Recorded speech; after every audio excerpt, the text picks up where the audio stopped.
Hey guys, I'm Dr. McFarland, and in this video, I'm going to show you how to create a separate folder for your favorite impulse responses. So as you can see on the screen here, I have downloaded a new impulse response pack from my friend at sonicdna.com. I've tried out a few other packs that he has created, and they sound really good. So what I'm going to do is sync up this pack to my gig board that's here on the desk. And first off, I need to hit the ... global settings, then ... again, and USB transfer. So that's going to do its thing. And now we're going to see the Headrush icon show up on the desktop, which it does right here. So I'm going to double click on that, and we can see that we have blocks, impulse responses, lock screen logo, loops, rigs, and set lists. So let's double click on the impulse response. And in this folder, you see these stock IRs that come with the latest 2.1 update that was released sometime last year. And you also see a user folder. Now, this user folder it's kind of crazy. It's got all kinds of stuff in there. And I really need to go back and organize a lot of this because it's kind of hard to find certain IRs that you want to use. But what I'm simply going to do is drag and drop this British 60, and I'm going to rename it just for the sake of brevity. I'm going to call it British 60.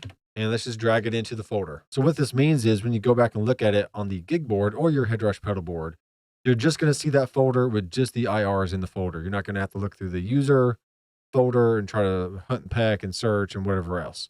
So that's very helpful. And now I'm going to eject the Headrush. Always eject first. Then I'm going to sync it up on the gig board. So now I'm in a rig that has an impulse response called up. So I'm going to double tap on that. I'm going to go to the folder that says British 60, just like that. And there are all the impulse responses that you can try out right there.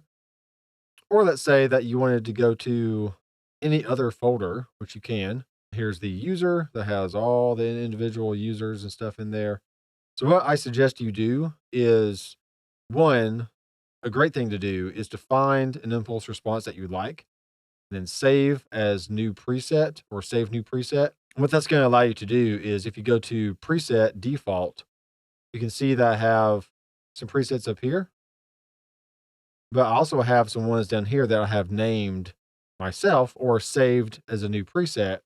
So this one says tread 57, so I can call that up. You can see that it actually says tread 412, 57 bright, but I named it tread 57. So you can always use this method to kind of help separate the impulse responses that you use all the time versus the ones that you just have to keep scrolling and scrolling and scrolling and never really pinpoint the one that you want to use. So at least saving it as a new preset gets you a little bit closer. But if you want to create your own folder, then bam, there's British 60. There's some impulse responses in there. I'll probably go through this and then pick out my favorites and save them as a new preset so I can get back to them fairly quickly. But there you go. That's how you download, sync up, and create a separate folder in the Headrush folder system so you can find your impulse responses a little bit faster.